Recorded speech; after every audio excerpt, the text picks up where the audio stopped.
Pues muy buenas tardes. La charla que el día de hoy vamos a tener, que más que charla es un tallercito pequeño, pues es primeros auxilios psicológicos ante COVID-19.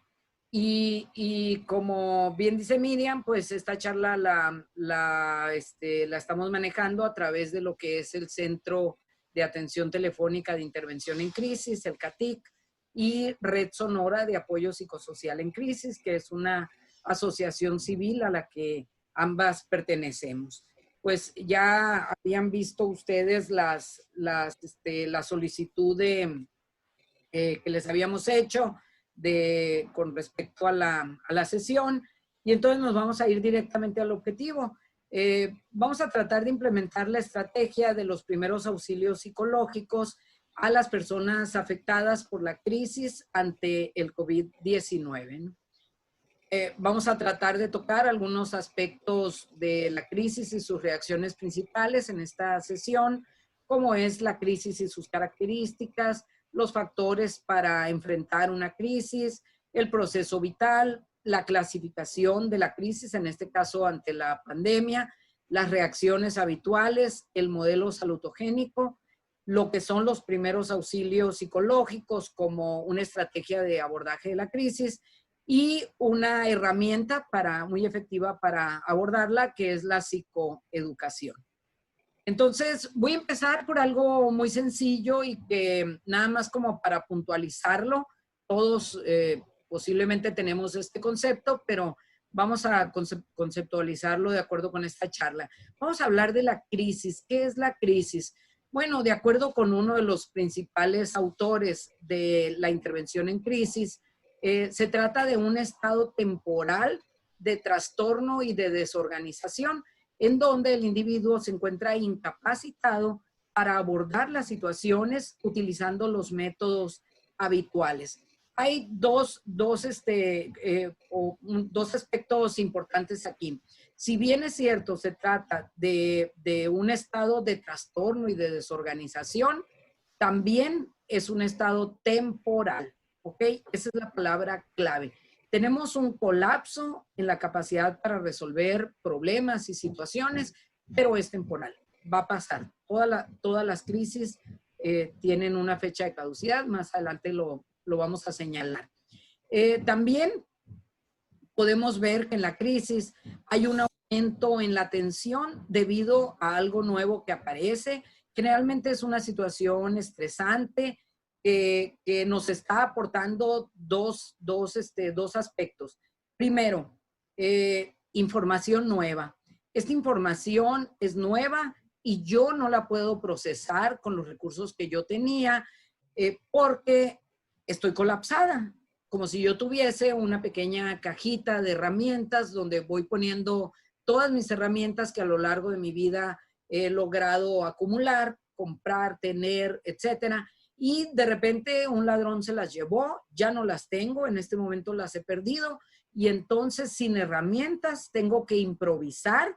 ¿Cómo le voy a hacer para enfrentar la nueva situación? Esto está sucediendo con el COVID.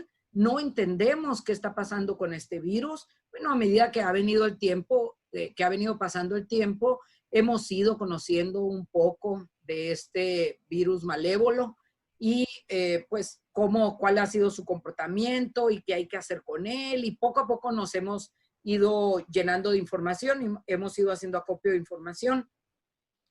Sin embargo, el segundo factor que aparece en esta situación estresante es que tenemos un exceso de información y esta información nos inunda y hace difícil que la podamos procesar. La mayoría de las veces es demasiada información y mucha de esta información es contradictoria. Hemos escuchado cosas tan absurdas y faltas de sentido común como tomar cloro, como hacer gárgaras de lo que tú quieras, información que sí es confiable, demasiada información, como si de repente todo el mundo tuviera la receta y todo el mundo supiera qué vamos a hacer con esta crisis. Y esto lo único que hace es aumentar más el estado de estrés que nosotros estamos viviendo. Ahora, En una crisis siempre se reconocen 4 factores que hacen o que determinan que una persona pueda o no resolver su situación de crisis. En ocasiones vemos personas que les han pasado cosas impresionantemente terribles y las han logrado superar y nosotros decimos, ¿cómo lo hicieron? Si yo hubiera vivido eso, a lo mejor yo no lo hubiera hecho, yo no hubiera podido superar esta situación, yo me hubiera muerto, quién sabe qué me hubiera pasado. Bueno, esto es por estos 4 factores que voy a mencionar rápidamente a continuación. El primero de ellos tiene que ver con la estructura de la personalidad y la historia de vida.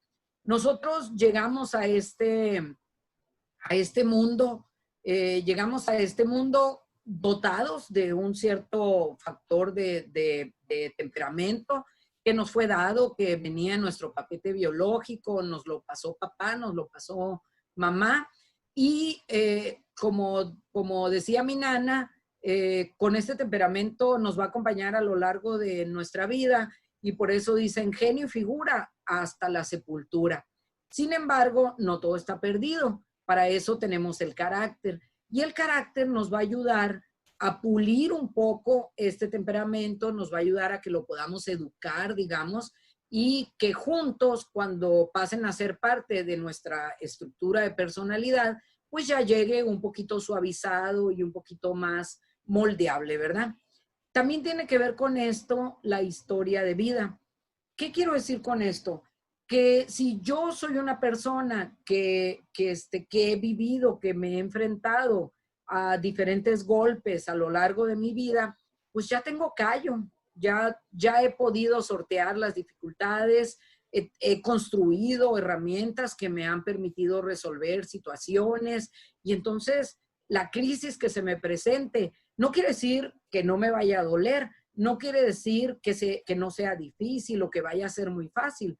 Quiere decir que probablemente yo pueda resolverla de una forma favorable. Si nos ponemos a pensar, ese es un ejercicio para ustedes, en 3 cualidades que ustedes tienen en su estructura de personalidad y que los definen.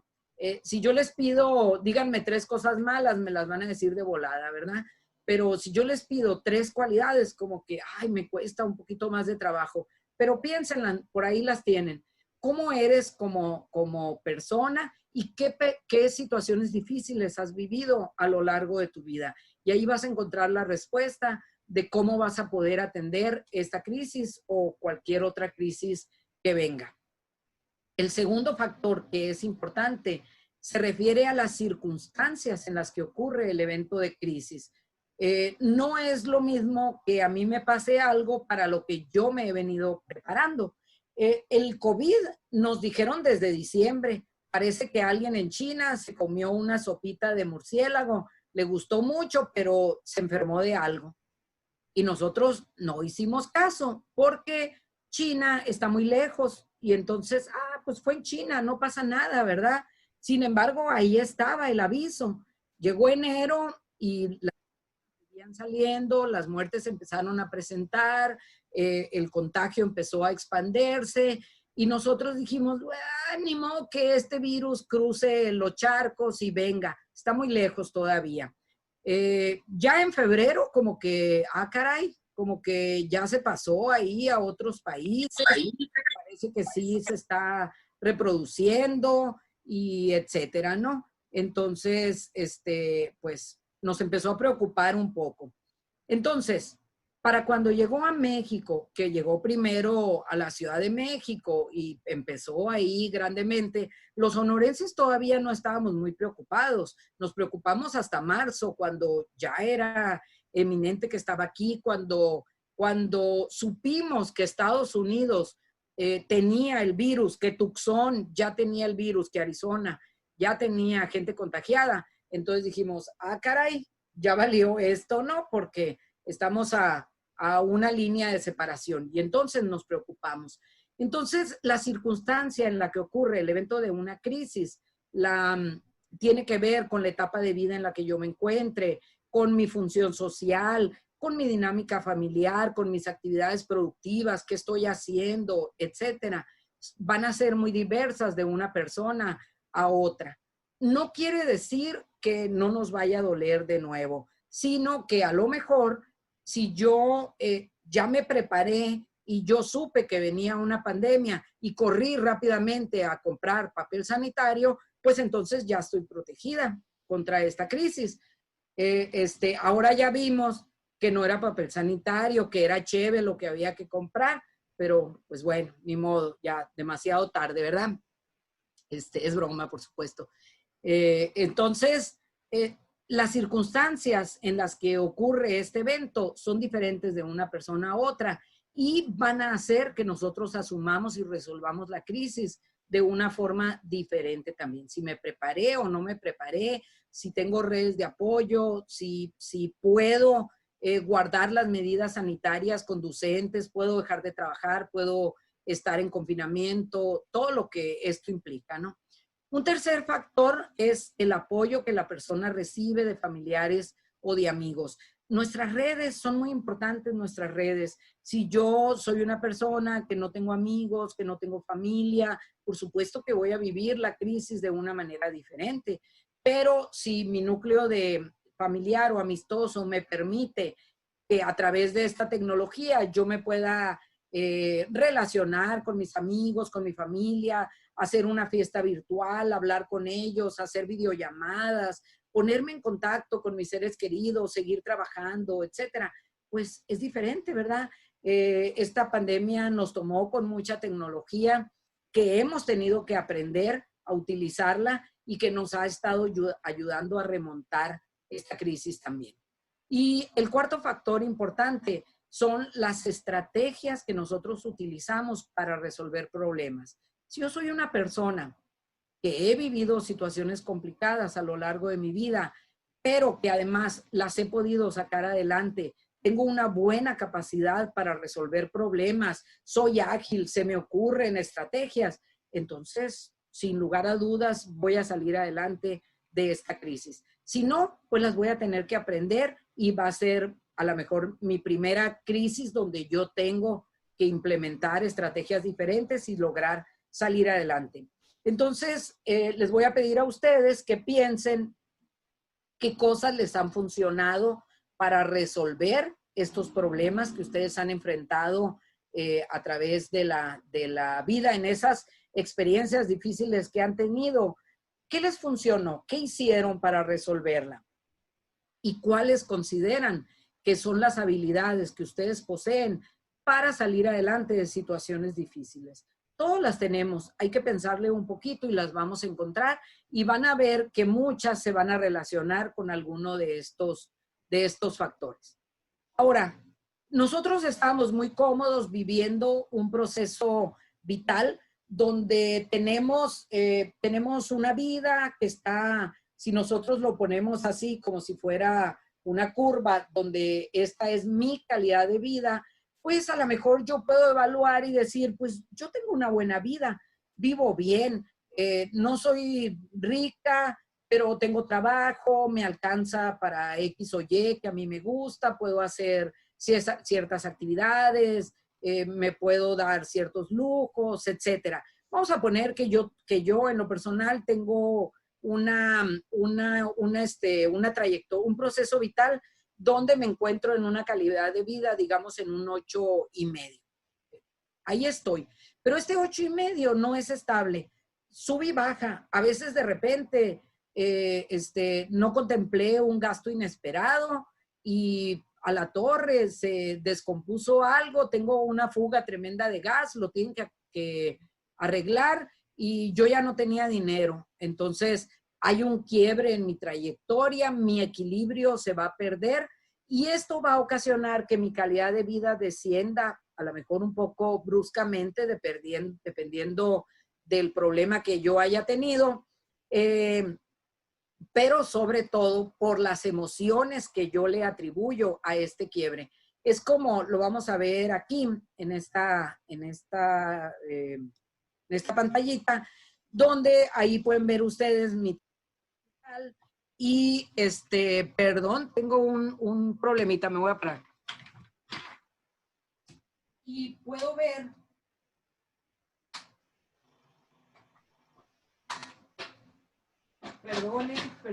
perdón. Puedo ver, en esta trayectoria vital, puedo ver que, perdón, no me di cuenta que estaba apagado mi regulador. Una disculpa. Entonces puedo ver en esta trayectoria vital que es como si me hubieran aventado un balonazo, un cristalazo, digamos, y entonces tengo un descalabro y mi trayectoria vital se va a venir abajo, se va a empezar a caer. Obviamente, esto tiene que ver con cómo concibo yo las pérdidas, los daños, qué pasó con mis emociones, etcétera. Y a lo mejor me voy a ir hasta abajo, me voy a ir hasta abajo en mi trayectoria, hasta que empiezan a llegar los apoyos, todas las relaciones de ayuda. El apoyo, la integración, la adaptación a la pérdida, la estabilización. Y fíjense cómo yo estoy poco a poco recuperando mi calidad de vida, subiendo. Y va a llegar un momento donde a lo mejor no estoy en el 8.5 que yo estaba antes de este balonazo, de este descalabro. Y entonces, pues empiezo a estar a lo mejor en un 7.5, ya estoy cerca, y si yo lo hago bien, voy a lograr remontar esta estrategia y salir adelante y a lo mejor llegar hasta un 9. Puedo superar mi nivel de vida, ¿verdad? Ahora, a lo largo de la vida nosotros tenemos diferentes tipos de crisis. Dos tipos de crisis son importantes. Las crisis del desarrollo, que son las crisis naturales que tenemos todos desde el momento en que nacemos, se relacionan con cómo pasamos de una etapa de vida a otra, y cada una de estas etapas implican que nosotros vayamos remontando, que vayamos adquiriendo habilidades, madurez física, madurez emocional, y vamos pasando, ¿verdad? Desde el momento que nacemos, la infancia, la llegada a la adolescencia, la adultez, la vejez, hasta el momento de nuestra muerte. Y otro tipo de crisis que es importante y es la que es relevante en este caso, son las crisis circunstanciales. La característica más importante de esta crisis es que el suceso que la ocasiona, el suceso precipitante, no tiene ninguna relación ni con la edad, ni con el sexo, ni con la etapa de vida en que yo me encuentre, ni con nada. Puede ser producida por un factor externo o ambiental y no nos respeta absolutamente a nadie. El COVID cumple perfectamente con estas características. Es una crisis circunstancial debido a un factor externo, es a nivel mundial, no hay solución, ataca a toda la población por igual y puede ser letal. Fue inesperada, no estábamos preparados, nos está obligando a que hagamos cosas diferentes y ocasionó también que cambiáramos nuestra estructura, nuestros lugares, nuestras actividades, las personas con las que nos rodeamos, etcétera. Entonces, les vamos a dejar ahí un ejercicio de las cosas que ustedes consideran que han visto afectadas ante la presencia de COVID-19, ¿ok? Piénsenlo, ¿qué cosas se afectaron? Ya sabemos que, pues, el confinamiento nos tiene locos a todos, ya queremos salir. Los que me conocen saben que yo uso el cabello corto y ahorita ya lo ando arrastrando como ermitaña. Tengo ya una larga cabellera blanca, etcétera. Y todo lo que ustedes vean que se ha afectado, todos tenemos diferentes cosas afectadas, ¿verdad? De por sí, ya tenemos ciertas amenazas. Tenía que ir al médico y pues no puedo ir ahorita. ¿Cuántos cumpleaños han pasado? Ya se nos fue medio año. De verdad que todos estamos considerando seriamente no cumplir años en el 2020 porque no contó, no lo disfrutamos, no lo vivimos, no nos divertimos, no hemos ido a cumpleaños, a reuniones, a fiestas, al menos no de la forma como las teníamos planeadas, ¿no? ¿Cuántas bodas se suspendieron? ¿Cuántas quinceañeras? ¿Cuántas celebraciones hemos visto aplazadas? Los bienes materiales, el trabajo, los ingresos económicos pues han sido diferentemente amenazados para cada uno de nosotros, ¿verdad? Yo afortunadamente, al menos eso está seguro todavía, no tengo ningún problema, pero nadie me dice que se pueda sostener. Hemos tenido pérdidas de nuestra cohesión social. No he podido abrazar a mi gente, a mis seres queridos, a mis amigos. Quiero darles un abrazo, quiero darles un beso. La última vez que vi a mi sobrino era un niño y ahora tiene barba cerrada con candado. Entonces esas cosas nos llegan, ¿no? La dinámica familiar ha cambiado, pues no estamos yendo a trabajar, no estamos yendo a la escuela, hemos visto este distanciamiento, la separación, tanto tiempo que planeamos nuestras vacaciones y resulta que no hay vacaciones. Algunos de nosotros hemos visto partir a seres queridos y no los hemos podido despedir como hubiéramos querido. Y muchos de estos seres queridos han partido a consecuencia del COVID. Las agresiones, la violencia, las violaciones han estado incrementándose. Cuando empezó el COVID nos preguntaron, nos hicieron una entrevista y nos preguntaron, ¿cómo ven ustedes la violencia por el confinamiento? ¿Se ha visto incrementada? Y pues yo dije, pues es muy temprano, no me preguntes eso, apenas tenemos una semana encerrados. Pregúntame a finales de mayo a ver cómo van las cosas. Y ahorita ya lo podemos decir sin ninguna duda. Por supuesto que se ha incrementado la violencia de todos tipos y las violaciones, claro que se han incrementado también. La pérdida de la salud. ¿Cuántos de ustedes han tenido en estos más de 60 días COVID imaginario? Yo creo que muchos, ¿no? Bastantes hemos tenido COVID imaginario. Y también vemos amenazadas nuestras vidas. Entonces, lo que quiero decir con esto es que de por sí las personas ya teníamos una situación estresante como el trabajo, el dinero, las enfermedades, etcétera. Y este evento detonante vino a sumarse a la experiencia de crisis, aumentando los niveles de estrés y haciendo que nuestra respuesta eficaz ante los problemas de la vida se disminuyeran, porque perdimos nuestra cajita de herramientas. Si a esto le sumamos la falta de dinero, el aislamiento, el no poder salir a cumplir con mis obligaciones espirituales, mi paseo por el parque, la reunión con mis seres queridos, etcétera, pues la tensión aumenta y se va a manifestar de múltiples maneras.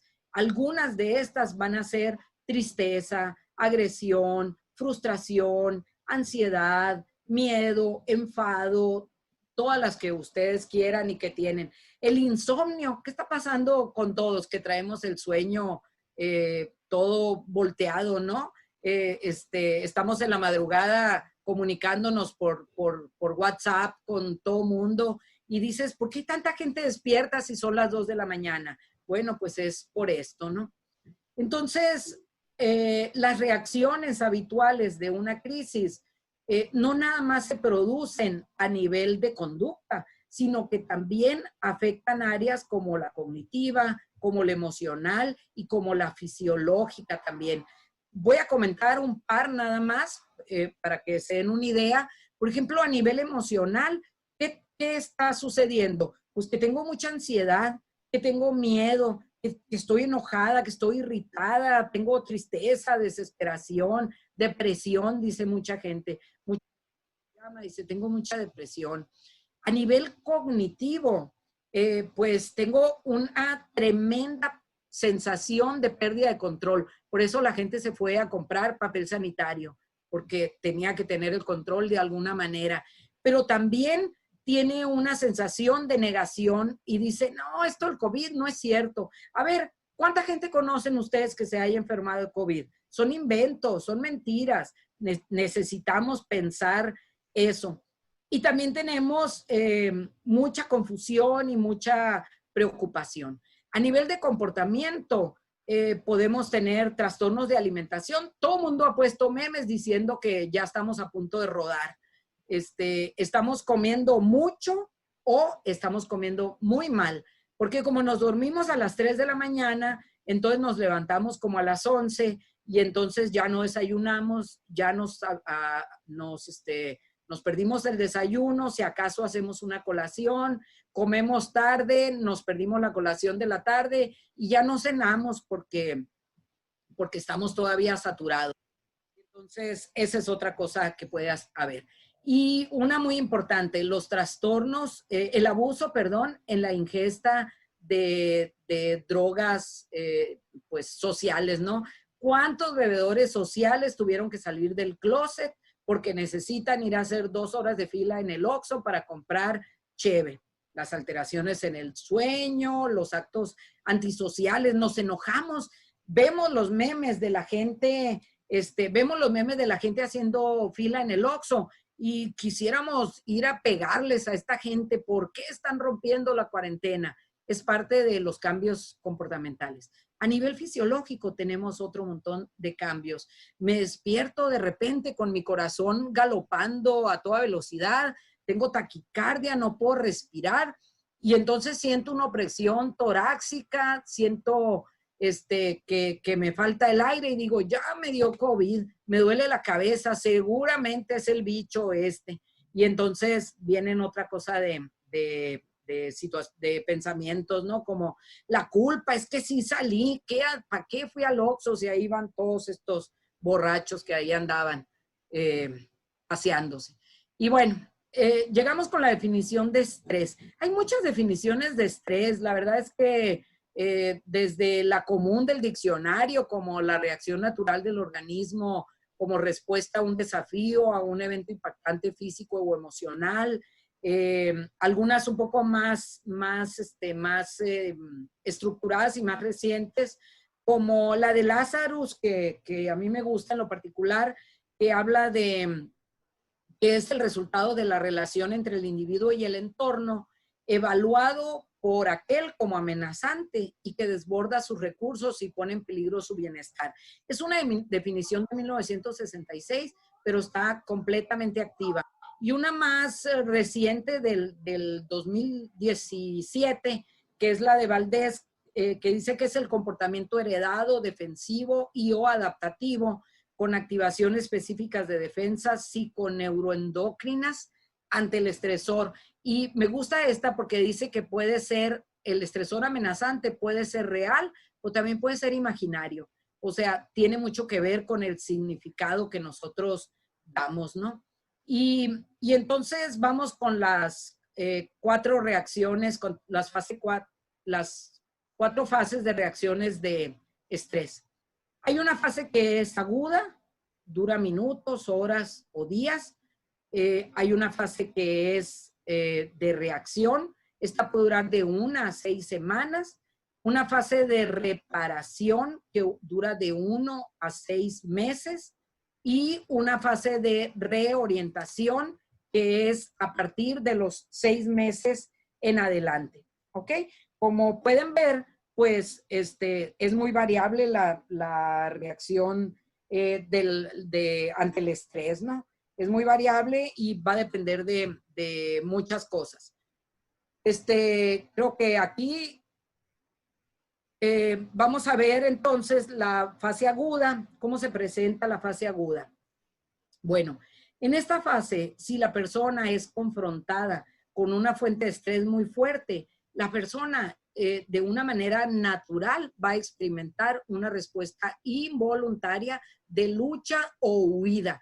Va a checar cómo están todos sus sistemas para ver si se queda la pelea o si mejor le saca la vuelta.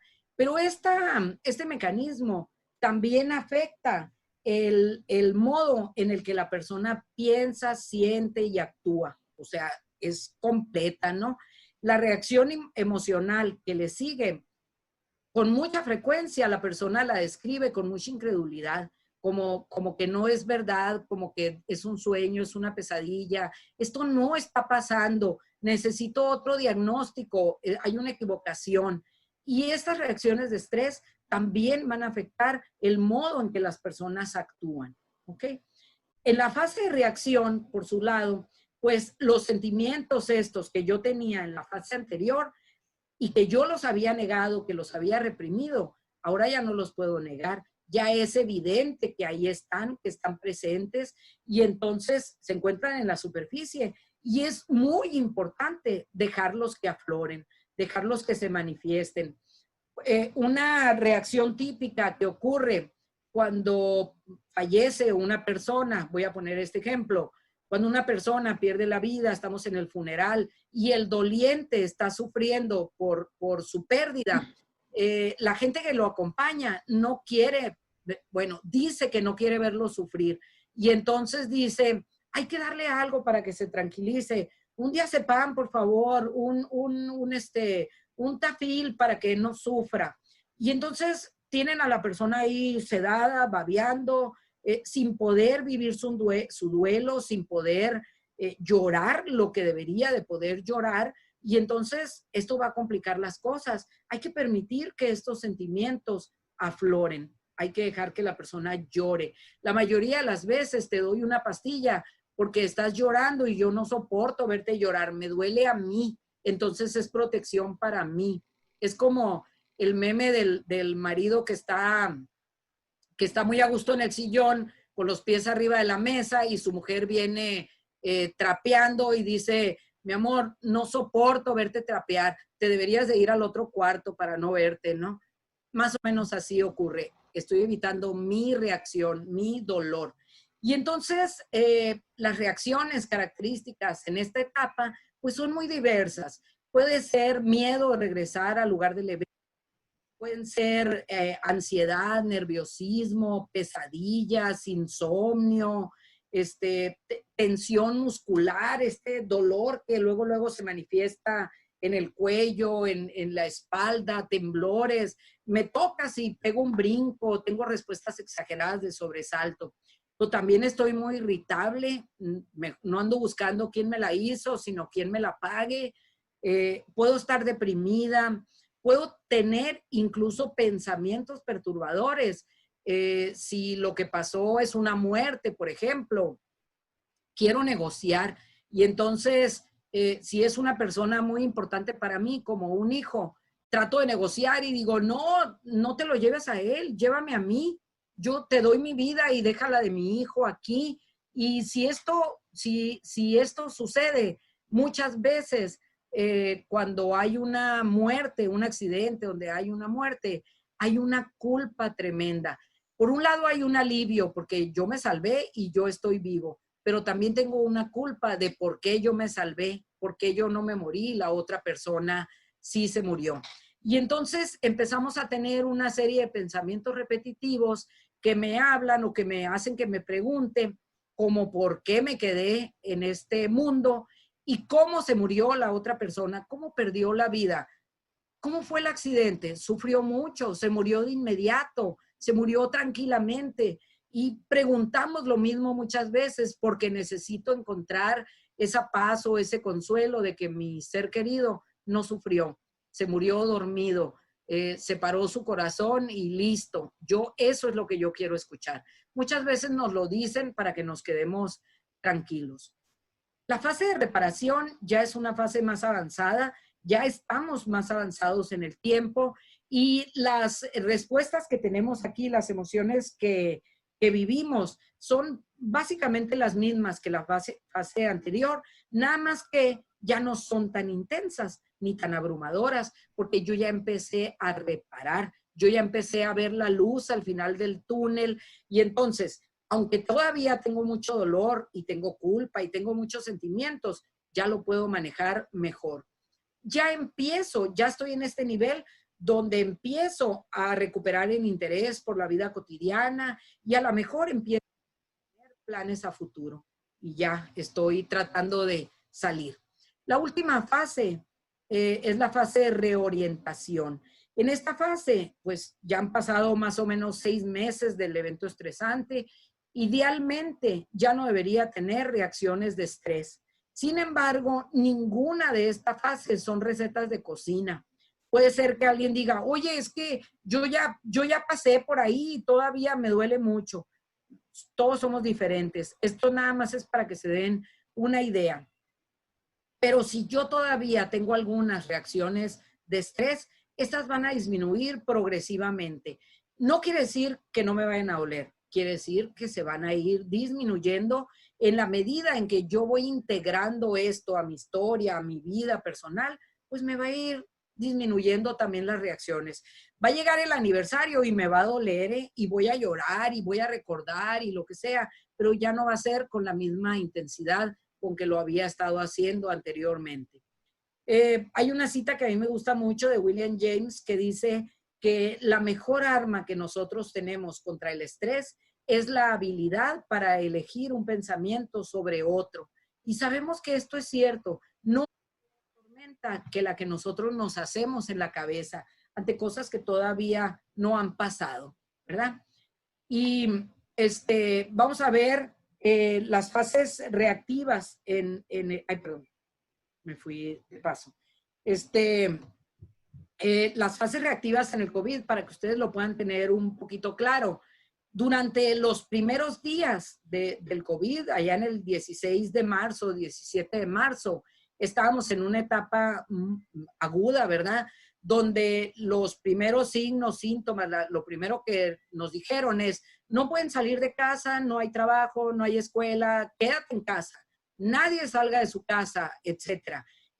Sonora entró temprano a esta fase, aparentemente, y parece que dio resultado. Y entonces nosotros tuvimos mucha resistencia porque estábamos muy incrédulos todavía, el impacto era muy fuerte. Y entonces, ¿qué voy a hacer? ¿Cómo voy a trabajar? ¿Cómo voy a dar mis clases? Mucho enojo.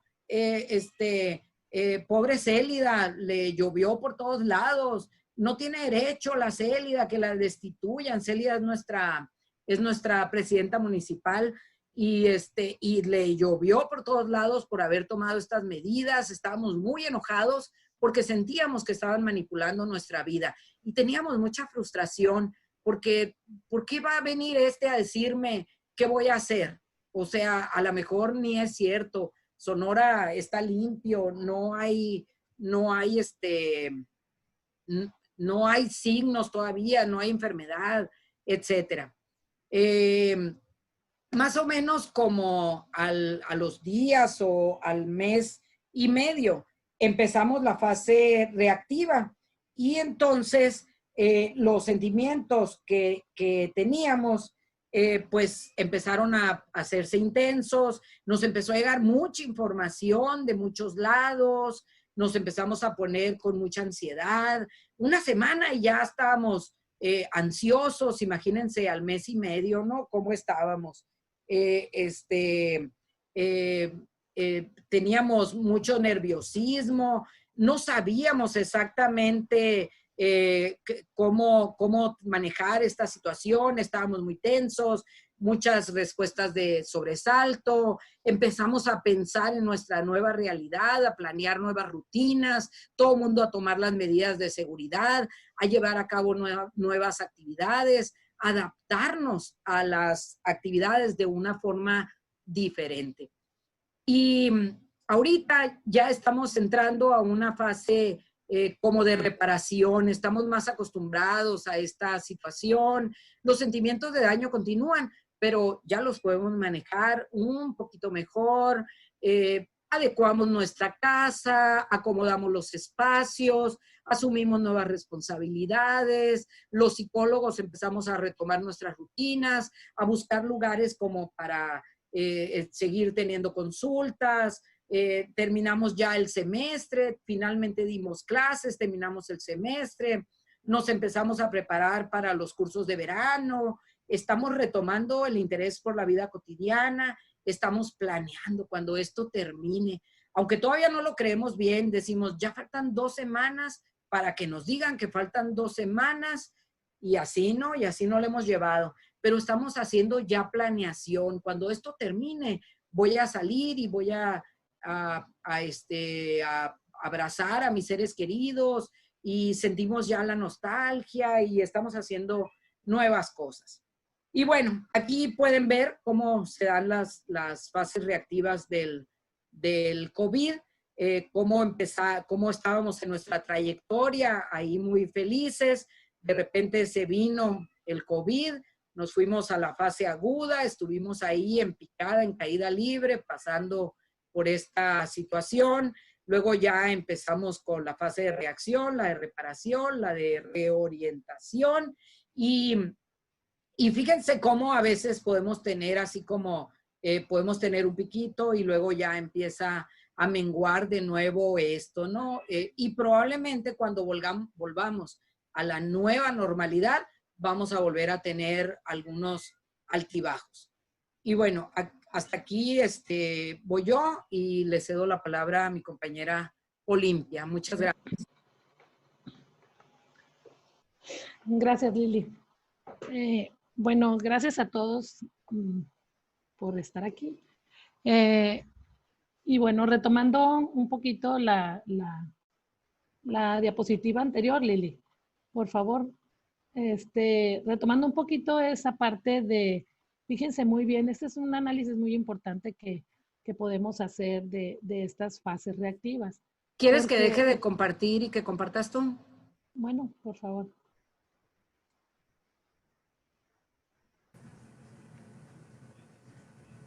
Bueno, ¿sí me oyen? Sí. Ok. Entonces, bueno, retomando un poquito esta parte de las fases reactivas, esto yo creo que es donde nos tenemos que detener porque por el tiempo en el que nosotros estamos. Estamos hablando de fases y estas fases no nada más tienen que ver con las reacciones de comportamiento, todo este movimiento que pues fuimos de alguna manera obligados a hacer. Y algunos obviamente mostramos más resistencia que otros ante esta situación. Entonces, ahorita nos encontramos, nos decía Lili, en esta fase de reparación, pero, o sea, esta es una fase ideal, ¿no? En donde nosotros decimos, ok, me dijeron que yo regresaba a trabajar o que escalonadamente volvíamos el 1 de mayo unos y luego el 18 de mayo otros. Y luego teníamos la meta de los niños a la escuela, o sea, la normalidad como lo más normal que se podía ver como el 1 de junio, que ya era la meta para que los niños volvieran a la escuela. Entonces, cuando se habla de escuela, se habla de grandes movimientos. Entonces, hace unos días nos dicen, ¿sabes qué? Pues no estamos listos para eso. Obviamente estamos en una incidencia de COVID muy alta todavía y entonces esto no puede suceder. Entonces, así como que prepararnos en una fecha, prepararnos en condiciones para regresar, pues representan movimientos, obviamente acciones muy concretas que cada uno de nosotros ha venido haciendo pues para este regreso. Pero entonces el escuchar o el tener una noticia de siempre no, ahora nos vamos a quedar por tiempo, otro poquito más de tiempo o en unos casos por tiempo indefinido. Quienes regresaban a trabajar 18 de mayo, ayer, ya no regresaron, o sea, todavía está un poquito indefinido. Pero también hay quienes decidieron regresar y regresaron. Entonces, retomando lo más que se puede una vida cotidiana a la que no estamos preparados como sociedad en cuanto como salud, o sea, la Secretaría de Salud no está preparada para nuestra vida cotidiana porque pues obviamente están aumentando los contagios. Entonces, esta parte es bien importante porque es como hay un impacto totalmente con la noticia a nivel cognitivo. O sea, donde yo ya tengo una meta, donde yo ya tengo, en junio que regresemos, en julio que regresemos, en agosto que regresemos. O sea, yo ya estoy así como que con muchos planes y haciendo lo propio para cumplirlos. Y entonces me dicen, ¿sabes qué? Pues no nos vamos. Entonces, por esto en esta gráfica mostramos esa parte de cómo la trayectoria que teníamos, de la que hablaba Lili en el esquema de trayectoria vital, después viene todo lo que sería la fase aguda, que es la caída, que es el cambio de vida total, o sea, mañana ya no regresas a trabajar, no regresas a la escuela, se cierra tu negocio, o sea, no puedes salir a la calle, etcétera.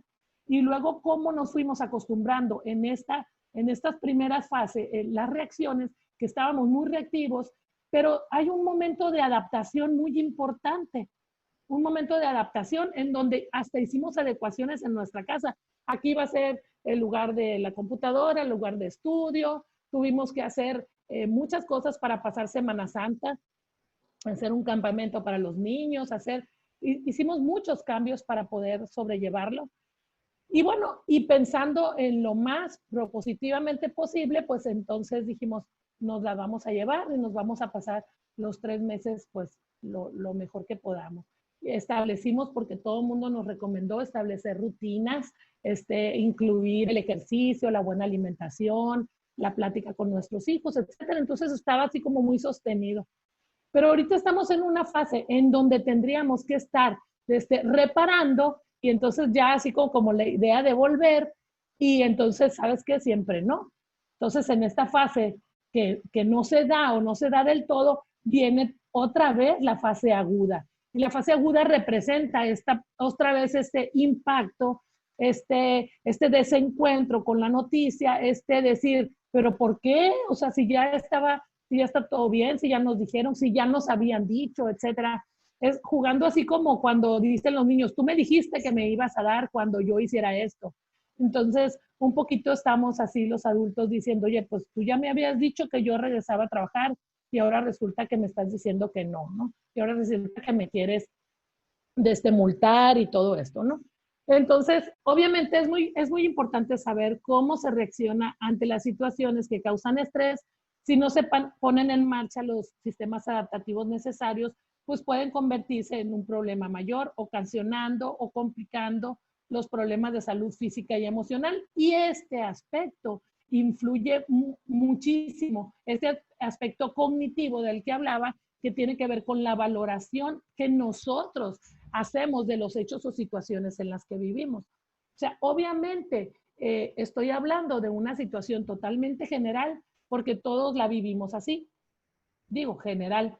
Sin embargo, habrá personas que todavía se encuentren en una fase reactiva, pero habrá personas que están en una fase de reorientación en donde están como haciendo propuestas para su familia, para ellos mismos, para su trabajo, muy adaptados a esta nueva forma de vida, o unos todavía muy resistentes. Entonces, esto tiene que ver con la significación y obviamente es diferente en cada persona. Y obviamente estas reacciones van a depender de factores como la naturaleza del estresor, que tiene que ver sí con COVID, pero con todos los otros factores que se añaden, como no hemos visto al adulto mayor, está enfermo y hay que llevarlo al doctor, ¿sale? No hemos podido ir a las reuniones, pues tengo pospuesto mi proyecto o la graduación de mis hijos, etcétera. Todo esto obviamente va a depender de muchos factores y entonces nos llega obviamente como a inundar de manera muy importante. Pero aquí lo importante o lo más importante es qué estrategias estás usando para manejar ese estrés. O sea, ¿qué es lo que nosotros finalmente hemos decidido hacer para manejar ese estrés? Y bueno, lo que nosotros hacemos en la intervención en crisis es basarnos en el modelo salutogénico. Mientras la visión patogénica se pregunta por qué nos enfermamos, pues la salutogénica se pregunta cómo podemos mantenernos sanos. Y propone un cambio de paradigma, posicionarnos en un lugar en función de la salud y obviamente comprenderla integrada a la propia biografía del hombre. Entonces tiene que ver con estos recursos resilientes. Bueno, esta metodología se centra en los activos y busca las ventajas, el reconocimiento ante lo que nosotros sí tenemos, o sea, aquellas habilidades con las que nosotros contamos más que con las cosas que hemos perdido. Porque entonces, culturalmente nosotros aprendemos mucho a decir, pues es que me quitaron, me encerraron, me mandaron a mi casa, me quitaron mi trabajo, ya no puedo ir a la escuela y entonces empezamos a hablar mucho de todos los déficits que tenemos. Y la visión salutogénica precisamente nos permite centrarnos en lo que tenemos. Bueno, entonces tú perdiste todo eso y ok, pero ¿qué es lo que tú tienes ahorita? ¿Qué es lo que realmente con lo que cuentas o qué tienes muy bueno en tu vida a partir de. Entonces es centrarse en esos activos. Entonces tienes mayor oportunidad de estar en tu casa, de convivir con tu familia, las comidas, las 3 comidas que no hacías, pues las estás haciendo. Tienes la oportunidad, a lo mejor no tienes posibilidades de ir a un gimnasio o de ir a caminar al parque, pero puedes prender la televisión y poner un programa ahí de ejercicios. Y entonces puedes, o sea, son muchas las cosas que tenemos diferentes y buenas para centrarnos en ellas que estar pensando en lo que no tenemos. Bueno, el autor del modelo salutogénico es Antonovsky y habla de la salud mental y está definida por la capacidad de afrontamiento de los seres humanos en situaciones de estrés y puede considerarse conducente hacia el bienestar humano. Y para la Organización Mundial de la salud mental es un estado de bienestar en el cual el individuo se da cuenta de sus propias aptitudes, puede afrontar las presiones normales de la vida, puede trabajar productiva y fructíferamente y es capaz de hacer una contribución a su comunidad. Entonces, pensar salutogénicamente para Antonovsky no solo significa una forma de reapertura, sino que nos obliga a orientar las energías y a formular y avanzar en la teorización del afrontamiento. Y la propuesta que nosotros utilizamos en la intervención en crisis son los primeros auxilios psicológicos. Y el objetivo es restablecer el enfrentamiento inmediato, o sea, es ayudar a la persona que tome acciones concretas para enfrentar su crisis, explorando la situación, manejando todo lo que serían las reacciones, como pensamientos, obviamente el estado de salud, cómo modificar los comportamientos y obviamente aquí lo que hacemos es iniciar lo que sería la toma de decisiones. Y obviamente las mejores alternativas. Y los primeros auxilios tienen 5 pasos. El primero es el contacto psicológico, la evaluación CASIC, las posibles soluciones, ayudar a tomar acción concreta y el seguimiento. Entonces aquí se los explico. Cuando nosotros hablamos de primeros auxilios psicológicos, hablamos de un acompañamiento en la crisis. Entonces, la persona en crisis tiene que saber y tiene que sentir que hay una persona acompañándolo. Esto es una persona que está aceptando, o sea, que está dispuesta al apoyo, que está, que es capaz de estar atento a los hechos, a los sentimientos, que muestra interés, que muestra comprensión y empatía. Entonces, es hacer sentir confianza con la persona. Es decir, estoy aquí para escucharte, estoy aquí para ayudarte si tú así lo quieres. Y el objetivo en el primer paso es hacer sentir aceptación y disposición de apoyo. Es bien importante reducir la angustia de la persona y reactivar la capacidad para solucionar problemas.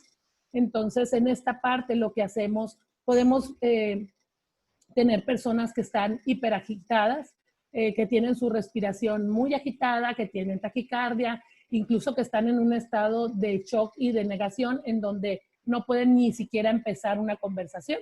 Entonces, obviamente, lo que tenemos que hacer en este primer paso es estabilizar a la persona en atención, a lo mejor quizá hacer un ejercicio de respiración súbita donde le pidamos que tome el control de su cuerpo, ¿sí? Para que después nos pueda escuchar activamente. Es importante tener a la mano un vasito con agua, entonces estar permitiendo que la persona tome traguitos de agua muy chiquitos, pues porque estamos viendo que el estrés seca la boca, ¿no? Entonces estamos viendo a la persona con esas manifestaciones de su tez muy pálida, sus labios blancos, su lengua blanca, entonces es importante hidratarlo.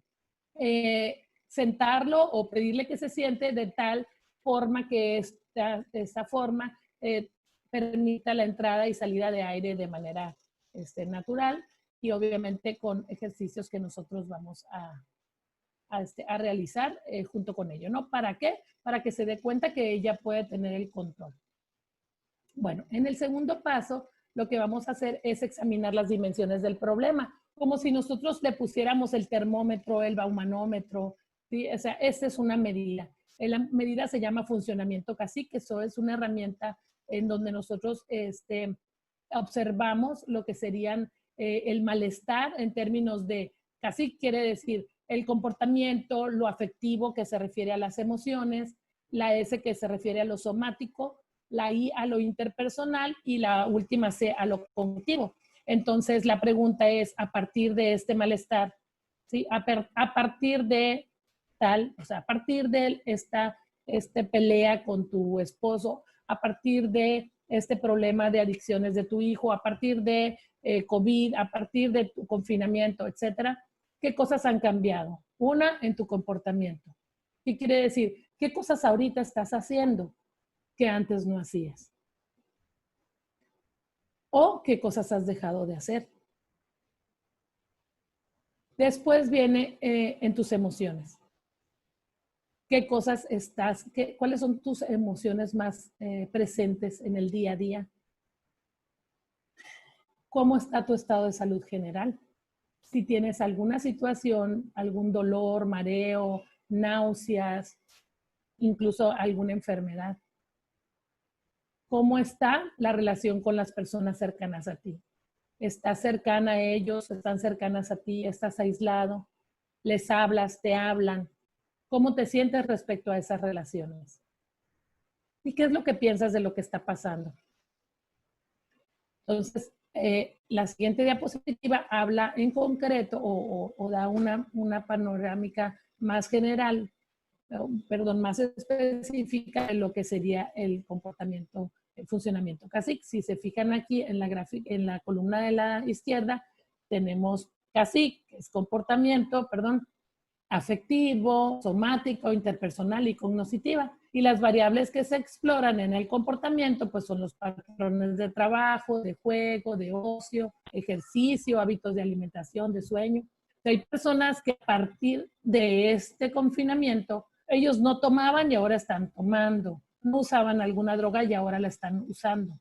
Recordar que si yo estoy fumando es porque tengo mucha ansiedad y entonces fumar me hace disminuir la ansiedad, ¿no? Y fumar no te hace disminuir la ansiedad, tiene un efecto inmediato, muy reforzante de bienestar, pero inmediato, o sea, es en el momento que estás fumando, pero posterior tienes una intoxicación, ¿sí? Por nicotina. Y entonces esta es la parte importante de esta conducta de fumar.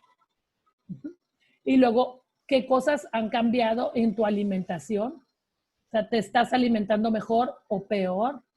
En el sueño, porque esta forma de vida nos ha llevado a tener grandes problemas de sueño. El insomnio es de las cosas del comportamiento en el que más se manifiesta el estrés. Luego, y entonces ponernos a pensar, si ustedes recuerdan los primeros días del confinamiento, estábamos muy enfocados a, ¿esto realmente está pasando?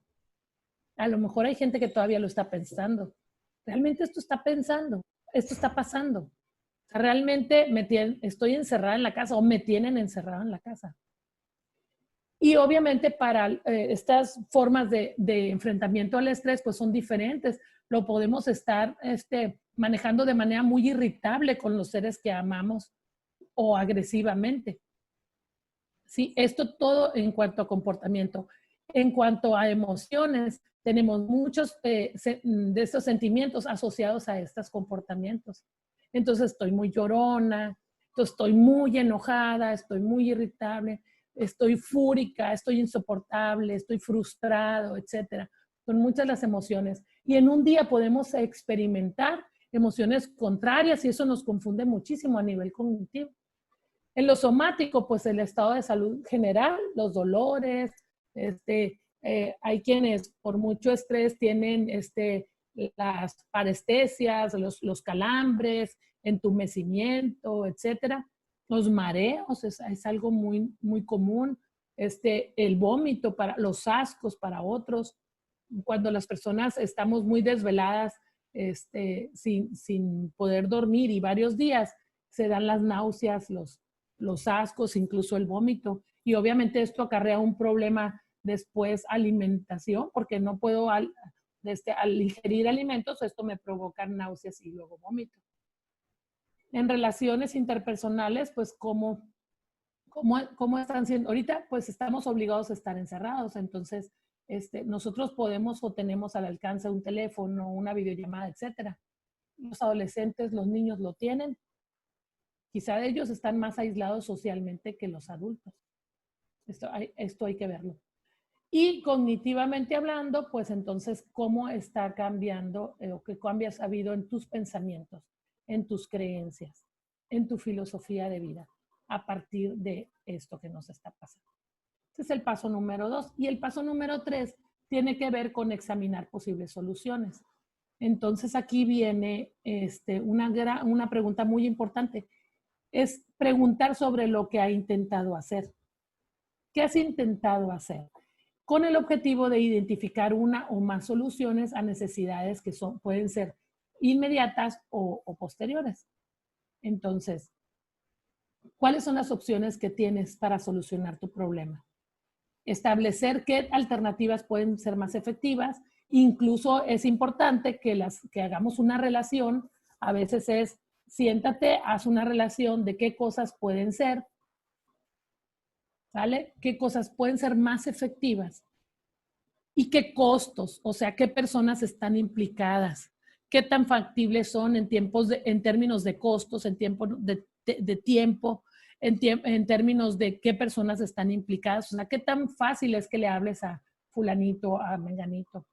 Pero, ojo, porque a veces estas alternativas de soluciones implican personas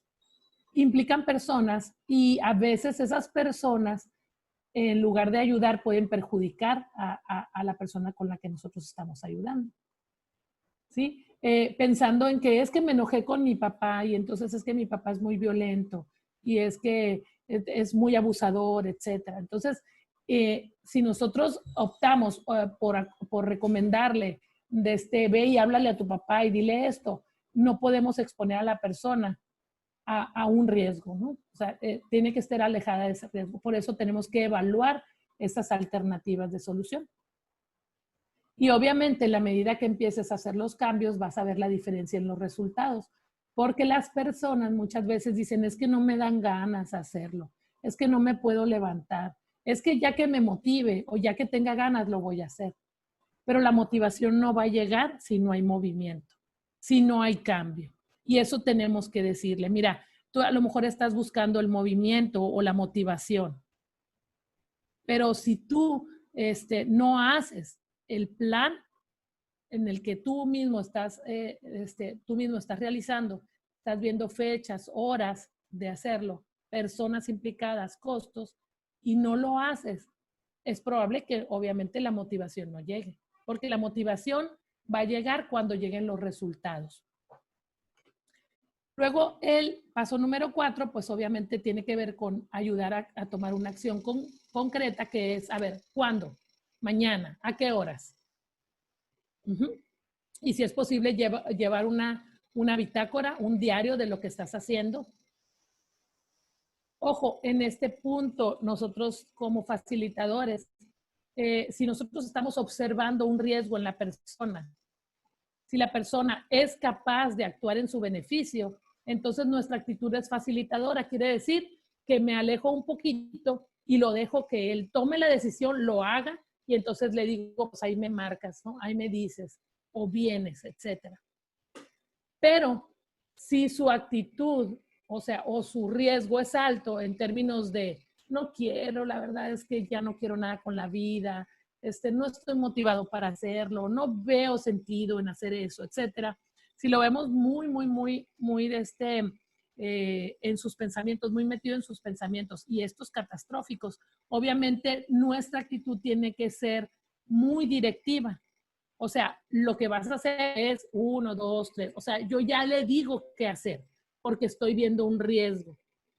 Incluso aquí puedo llegar a implicar a otras personas, sobre todo si son menores de edad. Entonces, obviamente, aquí es implementar soluciones inmediatas para necesidades inmediatas. O sea, soluciones para necesidades inmediatas. Y en el número 5 es explorar posibles procedimientos de seguimiento. es siempre hacerlo sentir acompañado y dejar abierto el recurso de ayuda. Entonces, cuando decimos seguimiento, entonces me llamas y entonces vemos cómo hemos avanzado.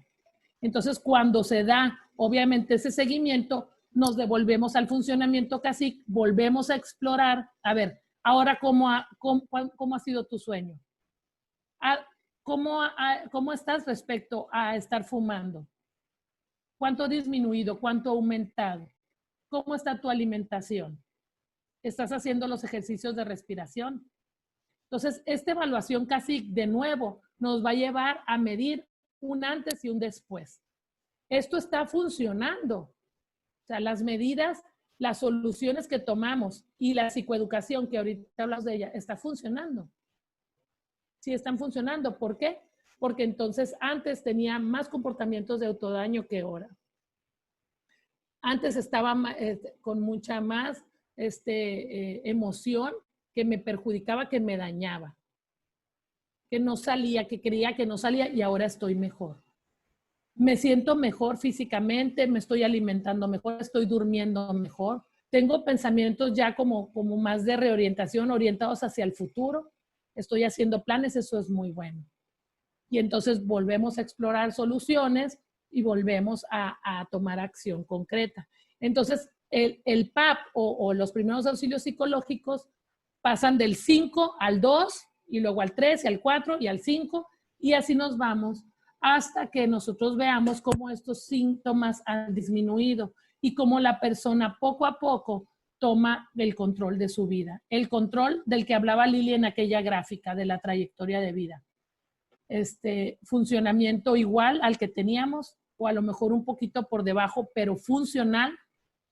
Pero también hay personas que hacen de la crisis una oportunidad de vida y entonces que le dan o revierten la crisis en una oportunidad y entonces que hay un nuevo sentido de vida.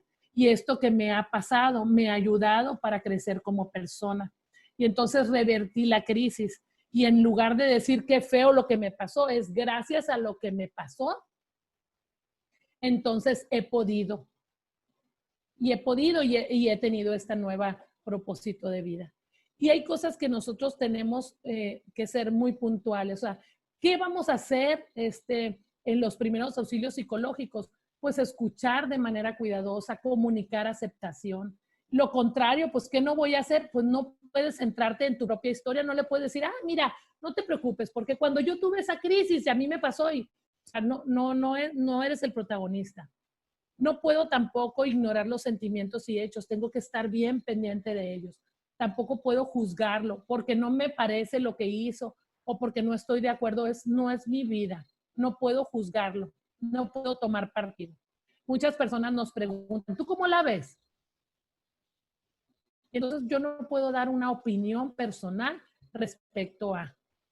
No lo debo de hacer, no puedo juzgar lo que esa persona hace o deje de hacer. De lo que voy a hacer es cómo voy a plantear las preguntas de manera abierta para permitir la libre expresión, pero también debo ser muy concreta, que quiere decir que hable de los hechos o de lo que le pasó, pero que tampoco haga remonte, pues. ¿Por qué? Porque entonces eso no me va a permitir o no le va a permitir establecer una estructura. Establecer una estructura de la crisis es decirle al cerebro, ya pasó y ya pasó. Entonces, cuando nosotros hablamos en pasado de la crisis, le ayudamos a nuestro cerebro a que entienda que está en pasado. Y obviamente tenemos que no hacer no permitir una mezcolanza de necesidades, que entonces diga la persona, es que también quiero hacer esto y esto y esto. O sea, no, hay que ayudar a concretar. Y ayudar a concretar, obviamente, le va a permitir una estructura. Por eso hablamos tanto de rutinas. Y bueno, hay que especificar estableciendo metas específicas a corto plazo, hacer confrontaciones cuando sea necesario, ser directivo sí y solo sí debes hacerlo, que se refiere a esto de actitud facilitadora si la persona tiene baja mortalidad. Pero si tiene alta mortalidad o alto riesgo, ser directivo. A eso se refiere. No puedo, obviamente, decirle, ya se acabó, todo va a estar bien, ya se resolvió, ahí nos vemos, no me busques nunca. No, no puedo, tengo que acompañarlo. Tengo que comprometerme en ese acompañamiento hasta que supere la crisis. No puedo ser tímido, no puedo dejar de tomar decisiones cuando sean necesarias. Y obviamente lo que tengo que hacer es un convenio para reconectar y evaluar los pasos de acción, que es siempre estar pendiente o sea, dejar abierta la opción de ayuda.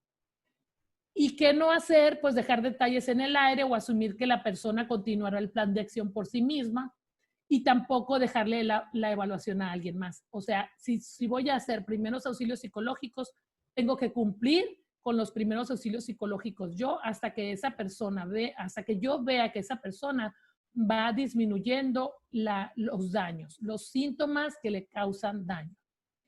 Y obviamente hay un paso en la acción concreta donde yo me doy cuenta que esa persona no puede y yo no puedo hacer nada con él, entonces tengo que derivarlo rápido al especialista que lo puede hacer.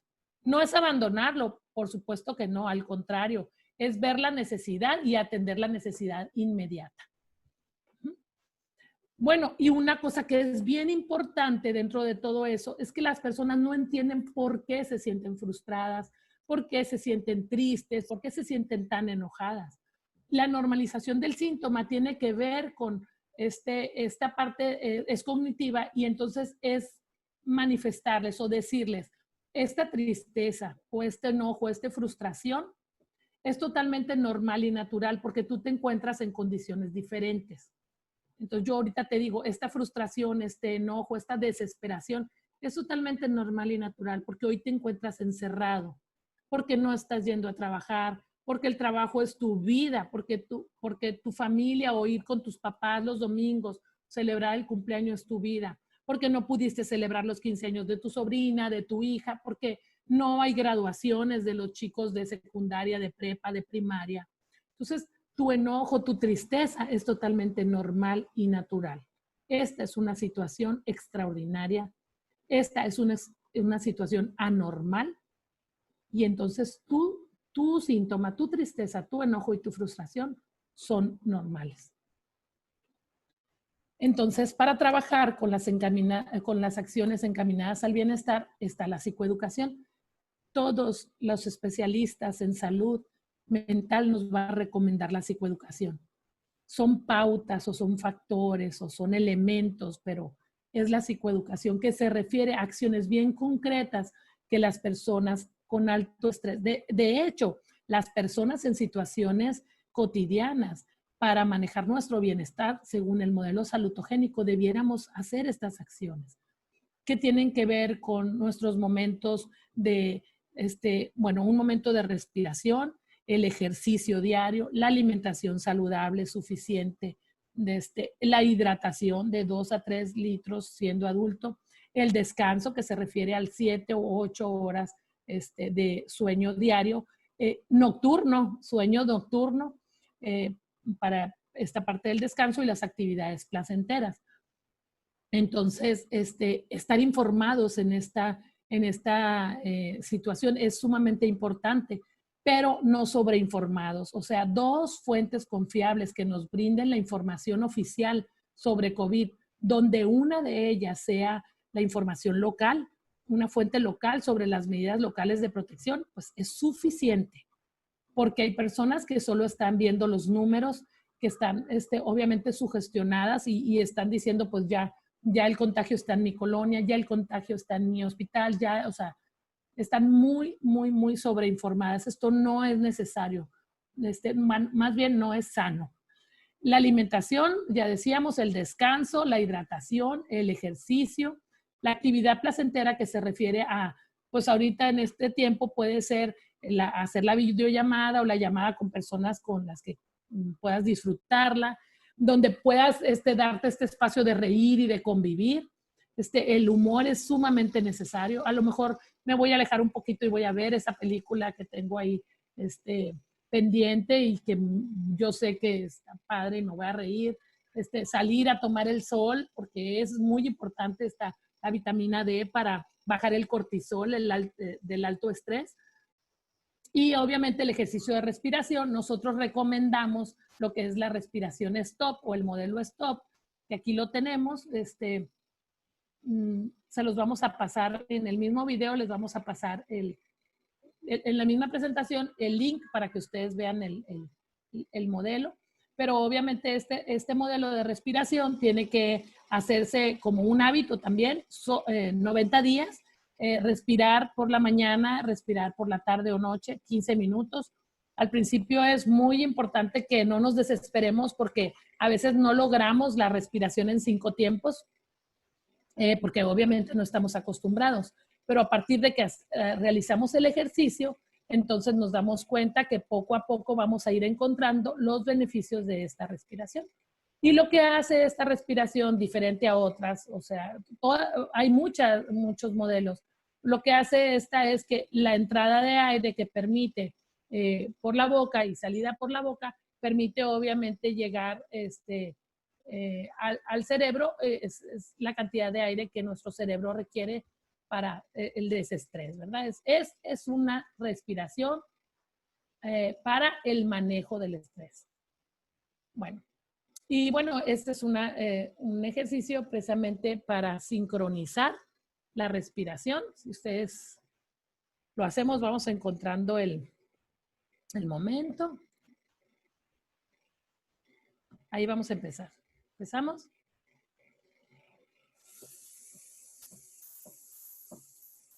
Sacamos.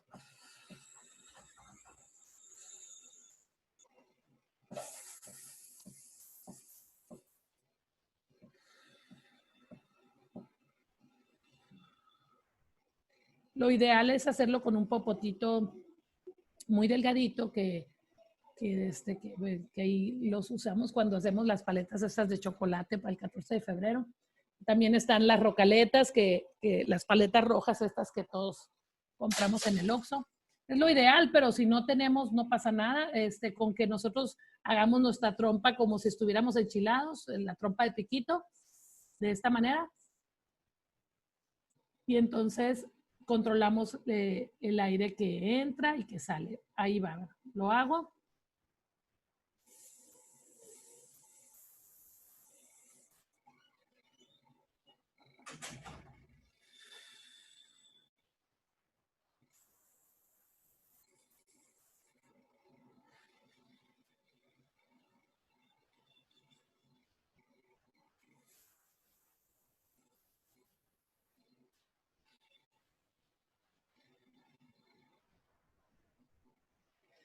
Bueno, y para personas que tienen crisis de ansiedad, lo que hacemos es una respiración súbita, que es una respiración controlada. Ponemos nuestro dedo, nuestro índice, o respiración de Cochi también, en nuestra nariz.